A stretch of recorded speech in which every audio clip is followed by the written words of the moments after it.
అంటే కిందున్న అధికారి మీద పెత్తనం చేయగలడు అని, అంతే కదా.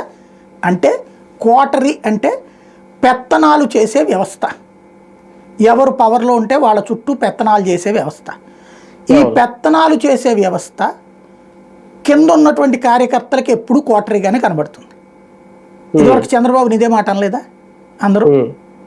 చంద్రబాబు నేను కోటరీని పక్కన పెడుతున్నాను అనలేదా? కానీ ఇప్పుడు బాబుని ఏమన్నా కలవాలంటే డైరెక్ట్గా మనం ఫోన్ చేసి, ఆ బాబు గారు ఒకసారి మిమ్మల్ని కలవాలనుకుంటున్నానండి అంటే పర్మిషన్ ఇచ్చేస్తారా? అసలు ఫోన్ ఎత్తుతాడు ఎవడన్నా మన దగ్గర? లేదు లోకేష్ గారు మిమ్మల్ని కలుద్దాం అనుకుంటున్నానండి ఒకసారి అవకాశం ఇస్తారా అని అడిగితే రమ్మను అంటారా? అసలు ఫోన్ ఎత్తేవాళ్ళు ఎవరు బేసిక్గా?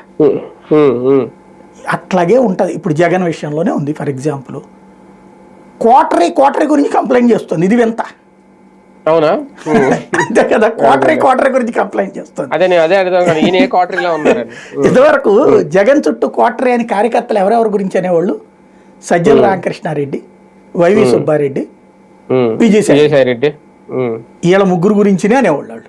అవును. ఎందుకు? వాళ్ళ అదేదా పేరుని నానినో కోడాల నానినో వీళ్ళందరూ ఏంటి అరిచేవాళ్ళు, తిట్టేవాళ్ళే తప్పించి రోజాను వీళ్ళందరూ విమర్శించేవాళ్ళు, మాట్లాడేవాళ్ళు, స్ట్రాంగ్ లీడర్లు అంతే. కోటరీ సభ్యులు కాదు.